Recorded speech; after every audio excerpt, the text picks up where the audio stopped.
Still think in the back of Kim Il-sung's mind, sure, peaceful nuclear, but aspiring to nuclear weapons capability, to be part of the nuclear weapons club. Right now, they're probably not there. I think the sense is they're not, but that they're on the cusp. We're talking 6 months, 12 months, maybe 18. The war of words between Kim Jong-un and the president. Doesn't help. Not helpful. Not helpful. Particularly with a guy like Kim Jong-un. Absolutely. I just think we just got to tone that down. Stop.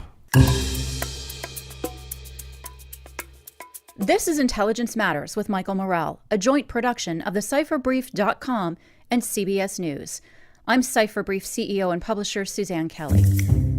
In this podcast, the former acting director of the CIA speaks with top leaders who talk candidly about what they've seen and what they think it means for global security. As a former CIA analyst, Morell is uniquely skilled at asking the right questions and making connections that provide deeper insight into complex security events. Because intelligence matters.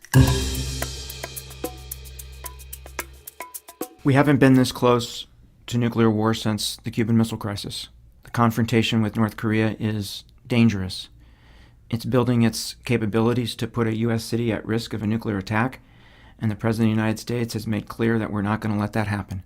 So today on Intelligence Matters, we are very lucky to have with us one of our nation's leading experts on North Korea, somebody who not just studied the problem, but somebody who actually worked it for years at CIA and for years at the State Department, somebody who's actually sat across the table from North Koreans and negotiated with them, Ambassador Joe DeTrani. He's going to help us think about how we got to where we are today and what the best path forward is for the United States. On November 10th, when Barack Obama met with Donald Trump during the transition, one of the things that President Obama told then President-elect Trump was that North Korea would be the most serious national security issue that he would face as president. Admiral Jim Stavridis, who is the dean of the Fletcher School at Tufts and the former Supreme Allied Commander of NATO, just wrote a few weeks ago that we are at the highest risk of nuclear war since the Cuban Missile Crisis. And Graham Allison from Harvard's Kennedy School, who's the leading expert on the Cuban Missile Crisis, wrote in the New York Times recently that what we see unfolding now is a Cuban Missile Crisis in slow motion. So this is why we are delighted to have with us today one of our country's leading experts, practitioners on North Korea. There are a lot of people who have studied this problem, but there are very few who have actually worked it, and one of those is Ambassador Joe DeTrani. And so, Joe, we are thrilled to have you with us today. Thank you, Michael. Joe was a career CIA operations officer focused on East Asia. He was the director of East Asian operations at CIA, among many other senior roles there. He was the United States representative to the Korean Energy Development Corporation, and we'll probably come back to that at some point in this discussion. He was the State Department's special envoy to the six-party talks with North Korea. He was the intelligence community's mission manager for North Korea. He was the director of the National Counterproliferation Center for the intelligence community, and he was a senior advisor to the director of national intelligence for counterproliferation. In all those jobs dealing either directly with or heavily focused on North Korea. So we're very lucky to have somebody who has deep expertise on this very serious problem that we face. Joe, before we actually get to the North Strategic Weapons Program, I wanted to get your perspective on a couple of things. You're one of the few people that have actually been to North Korea. And I'm wondering if you could share with us, what is it like? How would you describe it? What is life like there for the elite? What is life like there for the individual North Korean? Can you share that little bit of that with us? Sure, Michael. Thank you for the invitation. Very important subject, and I'm honored to be here. Life in North Korea, and it's been a few years since I visited. When I first visited North Korea, it was a bit surreal. Pyongyang is an interesting city in that it reminded me a lot of Moscow, the architecture, the massive boulevards. But what struck me most was the absence of vehicles and the few people who you would see on the street, an element of almost appearing to be despondent. You didn't get a sense of energy. So an interesting city in that context.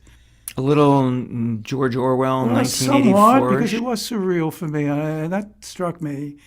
And it was the people that struck me also. The sense of of lacking that enthusiasm. But again, what does that mean? That's an impression. But what got my attention was the massive boulevards and the lack of vehicles. Knowing that we have a lot of vehicles in the United States and traffic jams all over the place. It was an interesting city, and I never visited outside of Pyongyang, and I have to make that very clear. Pyongyang is a model city, and I'm not saying it's a Potemkin village or anything, but it is the model city. That's where the resources go.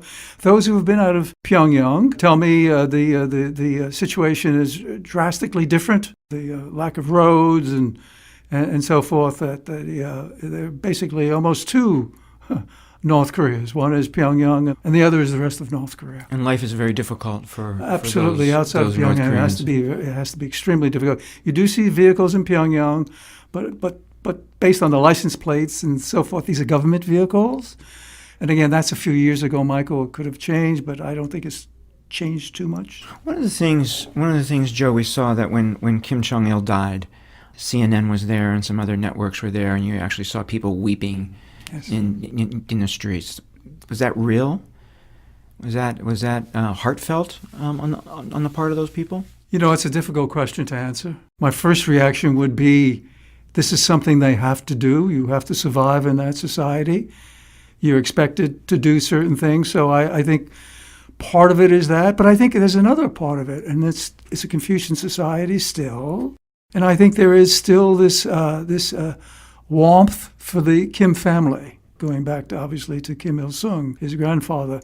So I think it's a bit of a mixture. I think there is that element of patriotism, loyalty, if you will, respect to the leadership. Again, a Confucian philosophy, a view. But I also think that there are significant constraints on the people and what's expected of them. And the cost of not living up that expectation. Yes, exactly. Yeah.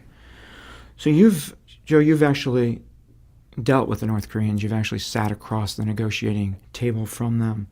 How would you describe their mindset? How would you describe their worldview? How do they think about us? How do they think about the United States? How do they see the rest of the world, particularly in relation to North Korea? You know, Michael, most of my contacts were with the Ministry of Foreign Affairs diplomats. So these men and women have spent a lot of time overseas. And I'll use the word that they are more sophisticated in that regard. They're not xenophobic. They understand, certainly the United States, we have different values. But I think one thing that sort of permeates, whether it's the Ministry of Foreign Affairs or others, is a sense that the United States is a threat. It's a sense that the United States wants to change their regime. A sense, and it goes, I think, to the Korean War. I mean, that seems obvious. Being we're in an armistice, we're still at a state of war with North Korea. So they see our joint military exercises. They see any manifestation coming from the United States as further proof that the U.S. wants to do away with that government in North Korea. And I think for some of these people, it's perplexing because they see the U.S. as who we are. I think anyone who's been out to see the U.S. has to appreciate our values and who we are as a people. And certainly compared to what North Korea and what the Korean Peninsula has put up with over the millennia, living in that tough neighborhood with China, Japan, and Russia, Mongolia going way back. But they see the U.S. differently. But again, their history goes back to the Korean War, I think. And I think it permeates to the present, where they are somewhat, not perplexed. Yeah, I think perplexed is a good word. And concerned that the U.S. really doesn't want to coexist with that government. We want to change it.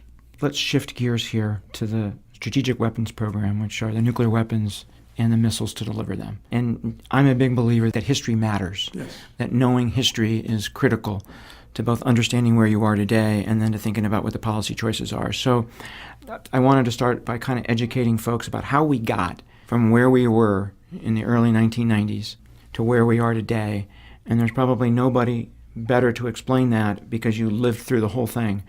So first question is, when did the North start its nuclear weapons program, and why did they decide to go down that path? What were they thinking? You know, Michael, I think it goes way back to the 60s with Kim Il-sung. I mean, Kim Il-sung always aspired, and he saw China move in that direction in the early 60s. He always aspired to having a nuclear weapons capability. It goes that far back. And it really kicked in with the Soviet Union in the 80s. And it wasn't Kim Il-sung telling his counterpart in Moscow that we want nuclear weapons. It was we need the energy, we want peaceful nuclear capabilities, ergo light water reactors from the Soviet Union to North Korea were committed to Kim Il-sung. And that was really in the 80s. And that's when the Soviet Union provided them with a research reactor, got them the fuel, got them to sign up to the non-proliferation treaty regime with the monitors that would be coming in, IAEA monitors and so forth. That's the Soviet Union and North Korea. But I still think in the back of Kim Il-sung's mind, sure, peaceful nuclear, but aspiring to nuclear weapons capability, to be part of the nuclear weapons club. And again, he saw China do that, the reaction to that, but indeed then moving in that direction. And I think with the implosion of the Soviet Union, when you look at 91, and even before that, where Kim Il-sung knew he wasn't going to be getting that from the Soviets. The Soviets didn't have any money any longer. I mean, they were going to China for loans. And that's sort of when China kicked into it, and you got more of a relationship with China, but also A.Q. Khan and the ability to look at the serial proliferator. A.Q. Khan, who was selling a Pakistani scientist, the father of the Pakistani bomb. Father of the Pakistani bomb, who literally was a serial proliferator, selling nuclear technology, know-how certainly, and the elements of technology on enriching uranium to the highly enriched level for nuclear weapons programs. And he was out there with Libya, he was out there certainly with North Korea, with Iran and so forth. So I think that's a key point in the beginning of the 1990s. North Korea had Yongbyon, which is the plutonium nuclear facility. They built that on their own. They had IAEA monitors coming in there, and that again was from 1989 to about 1994. If we remember in 1993, the IAEA had problems with Yongbyon. They felt the North Koreans weren't sharing a lot of information with them, and that's when the North Koreans threatened to pull out of the NPT, make Seoul a sea of flames, and the visit of Jimmy Carter, Billy Graham meeting with Kim Il-sung lent itself to the Geneva talks and the agreed framework in 1994. That's the critical piece, 1994. This was the first agreement, the first negotiation with them. First negotiation, Michael, and Geneva, and we got it. Ambassador Bob Gallucci was heading the U.S. team. We got North Korea to say, okay, we will halt everything at Yongbyon. It's a plutonium nuclear facility. We will take these spent fuel rods out and not reprocess them. You would reprocess them for the fissile material, for plutonium-based nuclear weapons, and put them in cooling ponds.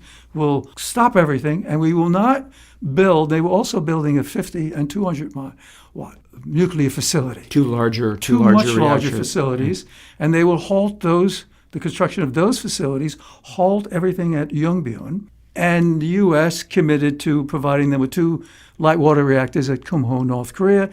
In the interim, while we were building those light water reactors, we would give them heavy fuel oil to carry them through. The anticipation was by 2000, 2001, 2002, they'd have the 2 significant light water reactors, a significant capacity, and they would have heavy fuel oil in the interim. And this was the Korea Energy Development Corporation. That's exactly right, that we talked about earlier. That was exactly right. So in 1994, that was the commitment. We had an election. The Democrats left. They were replaced by the Republicans. The Republican Congress said, you see, we're not going to fund this program. And that's when the Japanese kicked in, the European Union kicked in, and South Korea kicked in. And that's the Korea Energy Development Organization. And that was... And that was supposed to deliver all of this stuff to North Korea. To monitor it, to deliver it, to ensure the resources were there and what have you. And in the interim there, tragically so, it was discovered, and I give a lot of credit to the intelligence community, looking at what North Korea's acquisitions were. It wasn't that anyone saw them spinning centrifuges and enriching uranium to the highly enriched level for nuclear weapons. The intelligence community was able to determine a significant number of acquisitions and interactions with A.Q. Khan, the serial proliferator, and sending some of their technicians, scientists to the Khan research labs, acquisitions of materials and so forth, and came up and informed the administration, and informing the administration at that time. It was going to President George W. Bush, and Colin Powell was the Secretary of State, Rich Homage was the deputy, that the intelligence community assessed, with, I might add, high confidence that North Korea was acquiring materials for a highly enriched uranium program, and the only purpose would be for nuclear weapons. And that was the beginning of the end of the agreed framework. Of course, that was a violation of the agreed framework. Yes, I'm trying to get the timing right here. Was the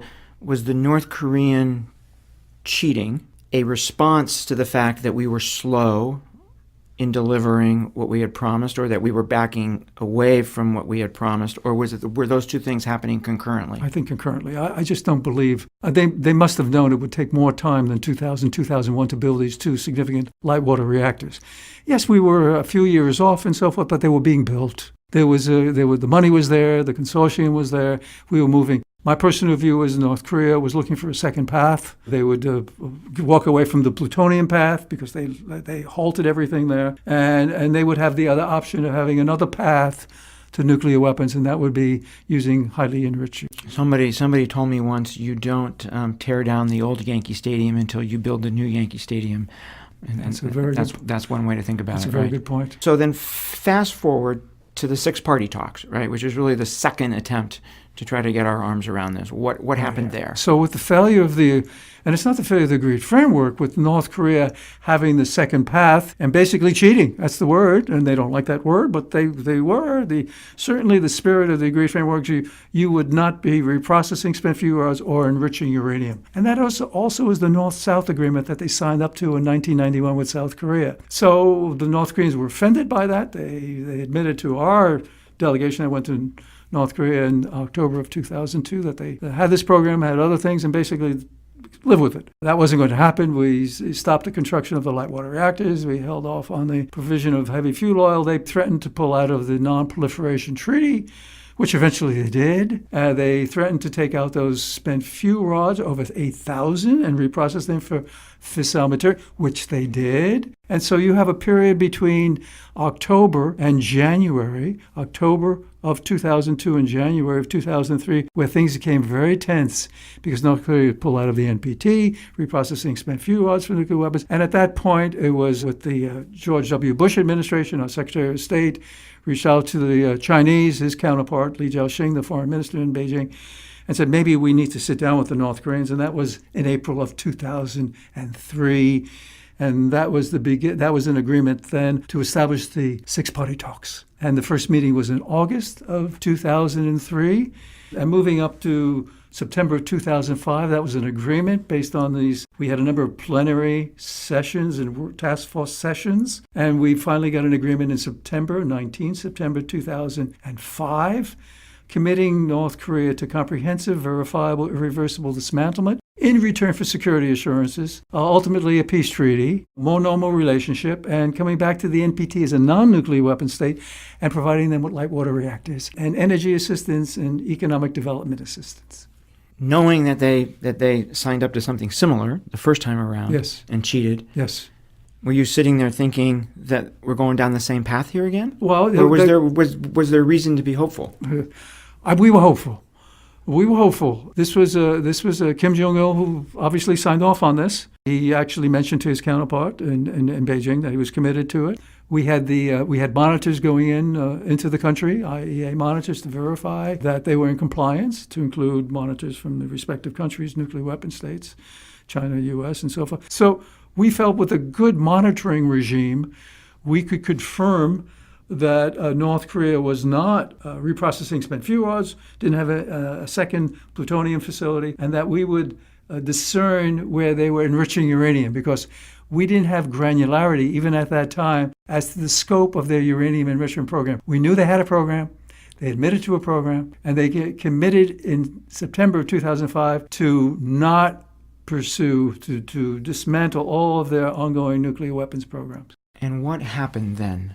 Was it that at the end of the day they weren't serious at all, or did something intervene? Well, I think your question about 1994 comes to the fore on that. We had an oral agreement that the monitors who would be doing the inspections would be able to leave Yongbyon and inspect areas, if you will. They would be not challenged inspections, but they would say, look, we'd like to go to area A, area B. We'd also like to take samples and maybe take them out of the country just to verify, to confirm what you're telling us. And orally, the North Koreans had agreed, but we asked that it be in writing, and they refused to put it in writing. That was the end of 2008. And when they refused to agree to sign up to something they orally told us they would do. That was the end of the Things. six-party talks. So really two major sets of negotiations Yes, here that at the end of the day didn't end. Did not end. Didn't end this thing. That's correct. So to shift gears a second time, I'd like to talk a little bit about capabilities.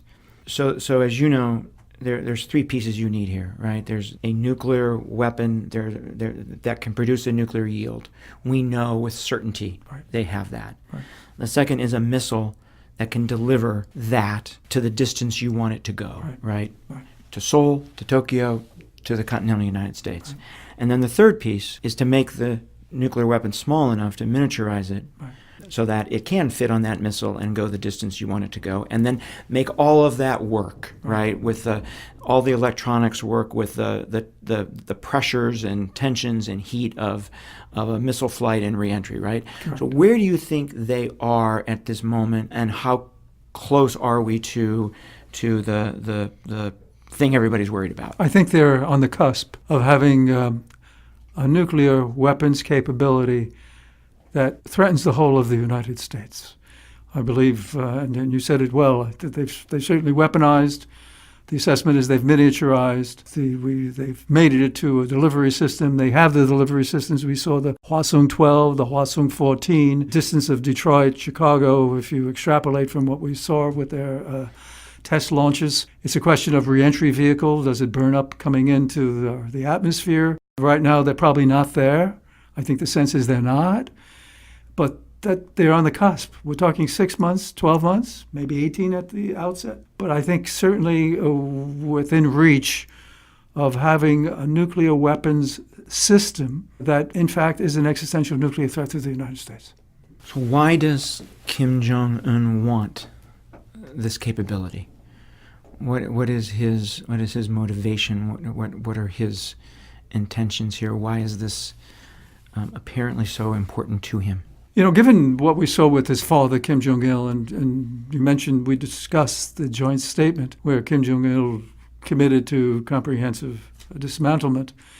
Here you have a Kim Jong-un, comes in 27, 28, and now 6 years in power. He's building a legacy. I mean, what he's doing is probably what Kim Il-sung, his grandfather, aspired to, and maybe certainly his father also. But they were denied that ability to acquire those capabilities at that time. Kim Il-sung was denied that from the Soviet Union with the research reactor, NPT, monitors, the 90s with the agreed framework, and even going to the joint statement. Everyone's looking, the community was there, China was watching, and we were all there on comprehensive denuclearization. So this is an important point. So you would actually argue, Joe, that although those agreements eventually failed, they did slow them down. There's no question the agreement slowed them down. The agreed framework slowed them down. I think the joint statement slowed them down, but again, that's a short period of time. We're talking 2005, 2008. And then after 2008, 2009, if you will, they start running. They were running, and that started with Kim Jong-il, obviously. And then in 2012, January 2012, December 2011, his son, Kim Jong-un, could continue with that race, a race to acquire. Why? Two reasons. One is the reason they put out to the public, their public, and they put it out to us and everyone else. They speak of their nuclear weapons program as a nuclear deterrent, right? We have a nuclear weapons capability. No one is going to mess with us. They cite their 2,000 years of recorded history, invasions by all these big countries, surrounding countries. And that's why we talk about them being the Hermit Kingdom. And they say no one's going to mess with us if we have nuclear weapons. So one is nuclear weapons capability. It's a nuclear deterrent. And also, that's a very rational way of thinking. Well, it is a rational way. If you're them. It is a rational way, and I think it resonates. But it also puts them at the table. It puts them at the table with, if you will, those 5 nuclear weapon states, but also making them the 9th nuclear weapon state. And I think their intent, and their intent continues on this path, is to get the U.S. not only to recognize the fact that they have nuclear weapons and they have delivery systems that has capabilities in the region and soon to the U.S., but to accept it. And they often cite, and you mentioned some of the work I did as a negotiator, they often cite, treat us the way you treat Pakistan. We could be a good friend of the United States, and we will never use it. We will protect it and so forth. We will never proliferate. We will never sell it. Obviously, we will never use it because we know it will be the end. And we make it very clear we will know through our capabilities, forensic capabilities, if you ever sold anything. So their intent, in my view, is, okay, nuclear deterrent, but it's also to be part of this nuclear club, nuclear weapons club, the stature that comes with it and so forth. And I think they feel this is a legacy that's achievable now with this young man who comes in, that his grandfather couldn't do it, his father couldn't do it. He can do it. So there's a domestic political Absolutely. piece to this? It resonates. It resonates big time. What about coercion? Is that a possible motivation here for him, that once he has these weapons, I don't know the answer to this question, but once he has these weapons, he would be in a position to coerce South Korea, the United States? Is that something? It's not something you hear about. It's not something that's discussed a lot in the media. Are you concerned about that? I hear about that. I hear about that from some of my former colleagues who really know these issues and know them well, and I respect their views on this. I think if North Korea is thinking that them retaining nuclear weapons, they will have an ability to coerce South Korea, if there's a reunification scenario, and they would then dominate the playing field, and the U.S. wouldn't be part of it, and the U.S., because they have a nuclear weapons capability, we would be intimidated by the capability. I just think this is fallacious thinking. I think North Korea, they know who we are. We're committed to the defense of South Korea. We're not fickle. We will always be there for the South Koreans. And indeed, the South Koreans are very strong people. Look what they've done over the last decade to 2 decades. What a great, vibrant, liberal democracy we have. That is the model. And whether we're there with, and we will be there with our extended nuclear deterrence commitments, but certainly South Korea would say, even if there's a question about that, or in addition to our extended nuclear deterrence capabilities and commitments, my view is they would say we need our own nuclear weapons also. Because this would then give us double protection from a North Korea that may want to try to intimidate us with their nuclear weapons, assuming they still have those nuclear weapons in a period like that. So yes, I see that. I just don't see North Korea using their nuclear weapons to intimidate anyone, to threaten anyone, because they know that would be the end. That will be the end. And I don't think there's any ambiguity on the part of the leadership, in my personal view, Michael, on the part of the leadership in Pyongyang, knowing that if they ever use those nuclear weapons and threaten to use them, I mean, they'd be coming right to the tipping point. That would be the end of the regime. So we have North Korea possibly a few months away from having the capability of putting a U.S. city at risk of nuclear attack. Right. You have the President of the United States saying very clearly several months ago they will not be allowed to achieve that capability. Right. What are the President's options here? They're very difficult. I mean, the President has a lot of options, obviously, but they were all difficult options. One that is not so difficult, but not, I don't think it's going to achieve what we want, is the comprehensive denuclearization. But the strong option is what we're doing, what the President's doing, what we're doing. Sanctions, executive orders that really go at isolating the country and denying them any amount of resources to sustain their nuclear and missile programs. So the sanctions are central. Missile defense, more THAAD, more Aegis, ground-based systems, joint military exercises to include Japan and maybe others, a strong deterrence. And I might add... a strong commitment to South Korea and Japan's defense? No, absolutely. And I might add a preemption option to make it very clear to North Korea, you launch anything that's going to be a threat, an imminent threat to our allies or us, we're taking it down, and don't do anything about it. So basically, literally, the country is isolating itself, has made itself a pariah state. The resources will be drained. Their ability, if they should, and anything they should do, we would monitor it with the missile defense and so forth, but a strong deterrence, knowing that we could just come in there. And indeed, this preemptive, making it clear to North Korea, you just don't launch something that could have what you say you have, and which you threaten possibly to even use a nuclear warhead, even a conventional, but nuclear. We take it out and on this thing. And I think that's a strong deterrence to North Korea. Don't mess with us. Do you think it's possible that that kind of pressure, and I think we do have more pressure on them today than we had in a long time, that pressure could get Kim Jong-un to change? Or do you see him stopping short of getting to where he wants to go? Or is the idea to keep him in a box once he gets there? Those are all good questions, Michael. My personal view, what I just described and those options will not get us where we want to be. That will not prevent, deter, mitigate what he's doing.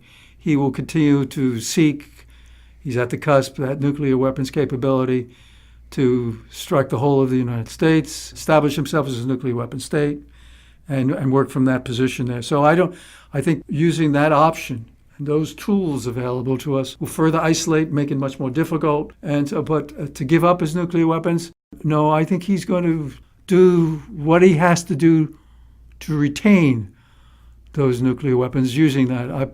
And that's the other side. You've asked the options. The other side is, I think eventually we're going to have to sit down with this man and sit down with this leadership. And that's really Kim Jong-un. I mean, Kim Jong-un is, he is the government. He is the ultimate decision maker. And sit down and get him to stop what he's doing.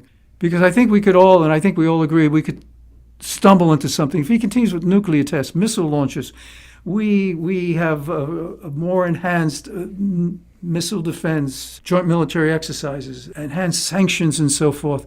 The likelihood of stumbling into something not planned, not expected, but stumbling into something is that much greater. And dealing with the North Korea, I think that's an important part of it. I mentioned preemption of taking down one of their missile launchers because we view that as a threat, an imminent threat to us, our allies. They may see it differently, or they may posture differently, and we may respond to that. So I really think sitting down and getting them to stop what they're doing. Now, can we get them to stop what they're doing? I personally think we can. I mean, they've almost 20 missile launches and talking about a hydrogen bomb test on the 3rd of September, miniaturized, and they've advanced since 2009 to 2016, 2017 in an exponential way. So to get them to stop, I think they feel they're there. I think we could get them to stop. It's a question of then what. Yeah. Seems to me that the timing is important here, right? That once he demonstrates the capability he wants to demonstrate, he'll be more than happy to talk to us, yes. Right? Yeah. Because he'll be sitting there as a fair. nuclear power. That's fair. And he might at that point be willing to negotiate some sort of a freeze, Right. but he will want something in return. That's right. That's right. And what will that be? I think he would. I think the first thing has to be security assurances. I think they're still looking at a peace treaty, Michael. I mean, this is their sine qua non. They want a peace treaty, and in some ways they think a peace treaty means the U.S. would leave the Korean Peninsula. We would no longer be in South Korea, and that may even play into a scenario that you alluded to a few minutes ago, that they could sort of dominate a negotiation with South Korea. I don't see it that way, but I think they're looking for security assurances. I do. I mean, this is a constant refrain from them. The Korean War is still there. We're in a state of war with the armistice. If we can get a peace treaty, we can move forward.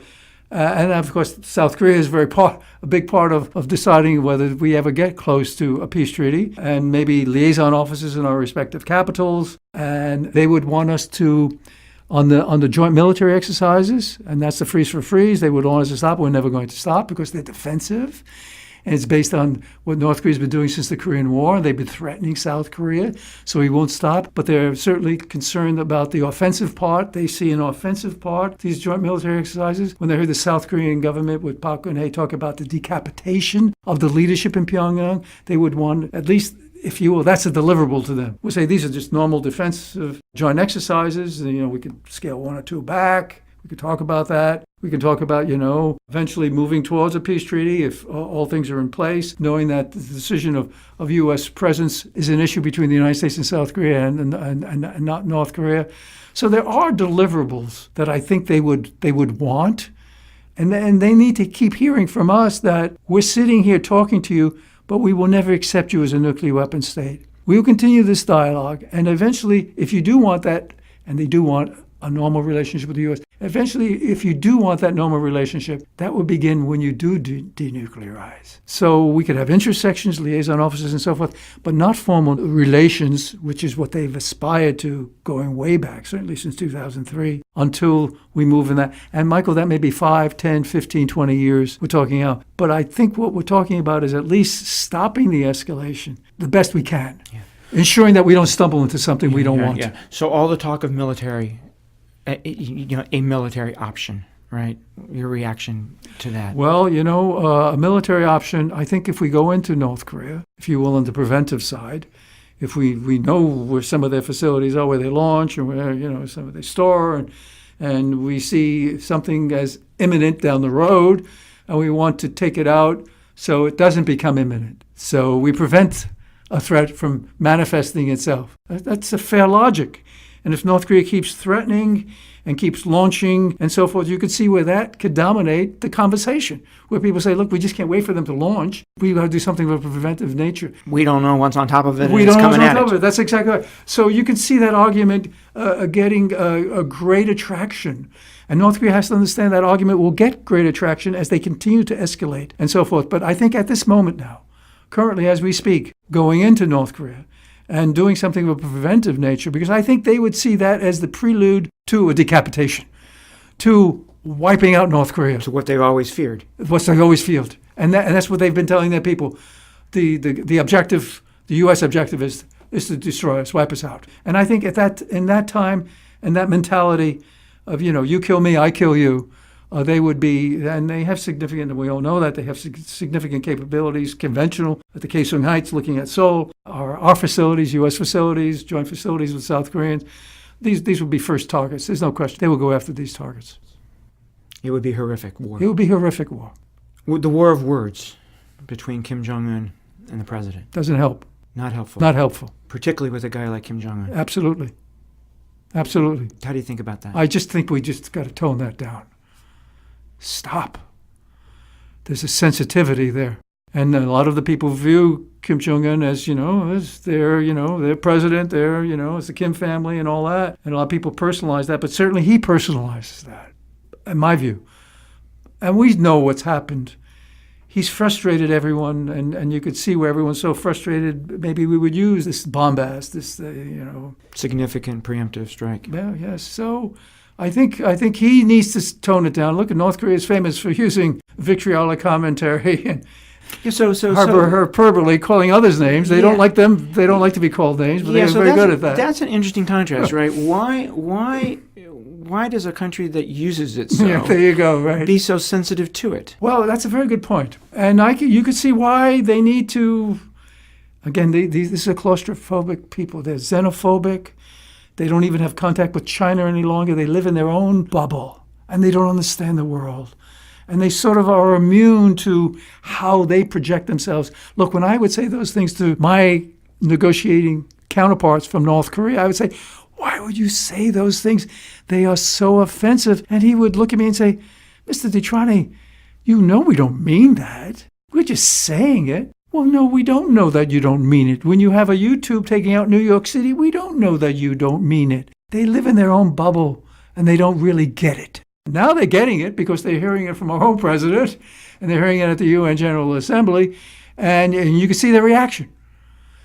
You can see their reaction. It's an immediate reaction. It's, you're attacking us, so we're going to attack you. So I think that could escalate, but I don't think it will, because I think logic will prevail, and no one wants it to escalate to a point where we can have casualties. So I want to talk about China for a second. I think I'll ask you the question, but my assumption would be that China would be a critical piece of the path that you're talking about, right? This ultimately doing what we need to do to defend ourselves, to put pressure on them, but ultimately to sit down and talk with them. China would be an absolutely critical piece of making that happen and being part of it. Yes. There seems to be an assumption on the part of a lot of people that if only China would strangle North Korea enough, use its economic leverage, that Kim would back away from this path he's on. Right. What's your thought about that? One, I don't think China's going to do that type of strangulation on North Korea. I mean, in many ways, China needs North Korea, that buffer, as they view it, as I'll use the term, but that vassal state. That's really North Korea provides China with that buffer. From South Korea and the U.S. From that country that's allied with the United States of Yeah, America. They remember, the Yellow River, So there's a lot of history there. So I think North Korea appreciates their strategic role in providing China with that element of security, if you will. Not that China would think we would be going to the Yellow River. That's why our dialogue with China is so important, to give assurances to China that is not our intention. And obviously our country, we're doing that. We have Secretary of State, Secretary of Defense, Chairman of the Joint Chiefs dialoguing with China. I'm sure that's part of the dialogue. That's not where the U.S. is, and we would never be there. And certainly the Yellow River, going back to the Korean War, was because the North Koreans came into South Korea, and it had nothing to do with that. So I think China appreciates the value of North Korea being an independent actor and not allied with the U.S. and certainly with South Korea. Having said that, China has lots of levers. You're absolutely right. Crude oil, over 90%, petroleum products, trade. I mean, if any of that stuff all stopped, I mean, that's the beginning of the end of the economy, instability. And so, again, China doesn't want that. That's just, it's kind of messy. Loose nukes, who's going to follow Kim Jong-un, what's going to happen there. That's not what China wants. The status quo, ante, is pretty good. We got to work it. We can work it. And let's see if we can get it going. But China is angered terribly with North Korea. They've been totally disrespectful of Xi Jinping. I mean, it's amazing with this young man, the amount of disrespect he has shown to China and to Xi Jinping and so forth. So they're not happy with North Korea. But I do believe China can get North Korea to do what they did in April of 2003, get North Korea to sit down with the Americans. I know this freeze for freeze doesn't hold any water. We're not going to stop our joint military exercises to sit down with the North Koreans. However, if the U.S. says we no longer have preconditions for these talks, in the past we were talking about you have to commit to denuclearization. If the U.S. indicates, and all indications from Secretary Rex Tillerson are that we're saying that, we're not telling you have to commit to denuclearization. We're telling you don't launch missiles or have nuclear tests, and we'll talk to you, and we will go from there. And I think that's a fair position to put in there. So I think the Chinese can get North Koreans to do that. But, even discounting China in that equation, I think we could do that. We could do that with the North Koreans. I mean, we've had the New York Channel, we've had dialogue, and so forth. We're the ones they really want to talk to. They're the ones they really want to talk to. In fact, they probably don't want to hear it from the Chinese. They'd rather just hear it from the United States. So, Joe, two more questions. The first is, let's assume that for the last 45 minutes we had been in the sit room, and the president was sitting there listening to this conversation and was listening to what you had to say. And the meeting's over, and on the way out, he grabs you privately, and he said, "What do you think? What do I need to know?" What would you tell him? Keep up the strong defense, keep up the strong relationship with our allies in South Korea, missile defense, sanctions. There needs to be consequences for what North Korea is doing. I would tone down the rhetoric on. There needs to be consequences. However, give them an off-ramp. Give Kim Jong-un an off-ramp. He needs help. And he probably will take that off-ramp because I think he knows he's also at the tipping point. That inflection point could be the beginning of the end of North Korea for him. So give him an off-ramp, and that off-ramp could be, okay, we don't have to go through China. Okay, we'll sit down with you, but don't launch missiles, don't threaten us, don't have nuclear tests, and we'll talk to you. You don't have to commit to denuclearization, but that's where we want to go. And if the president tells him, we use our New York channel, you do whatever we want on that. My personal view is I think the North Koreans, I think Kim Jong-un would accept that proposal because it does give them an option of de-escalating. Because I think in the heart of hearts, Michael, North Korea knows they're extremely vulnerable. And they know what our capabilities are, and they have no friends. But the war of words makes it more difficult for them to accept that. The war of words. So if we could just tone that down a little. A lot. Thank you. A lot. And even if those talks don't manifest as something, Michael, it will lend itself to a little more confidence building in the relationship, maybe some trust. But we'll be moving away from this extreme escalation. So that's a great transition into the last question. And I want to read you a quote from President Kennedy and get you to react to it. This is President Kennedy reflecting on what he saw as the central lesson from the Cuban Missile Crisis. He said, above all, while defending our own vital interests, nuclear powers must avert those confrontations which bring an adversary to a choice of either a humiliating retreat or a nuclear war. I think that's so powerful. That's so appropriate for today. I think Kim Jong-un, knowing who he is, the family, and again, that Confucian society, for him to lose face, to be humiliated and so forth, I think he would opt to go all the way on the other side, not to lose that. An off-ramp that would give him some face, and that's negotiations. We're sitting down with you and treating you as a sovereign state with respect, But we need to resolve some of these issues, and I think that makes so much sense. We don't want conflict, obviously. And if we humiliating defeat for Kim Jong-un, I can't imagine what that would look like. I think he would prefer going down in flames before he would take a humiliating defeat. Which could mean the destruction of a U.S. city. Ambassador Joe DeTrani, thank you so much for Thank joining you, us. Michael, and thank you for what you're doing. That was Ambassador Joe DeTrani on Intelligence Matters. I'm Michael Morell. Please join us next week.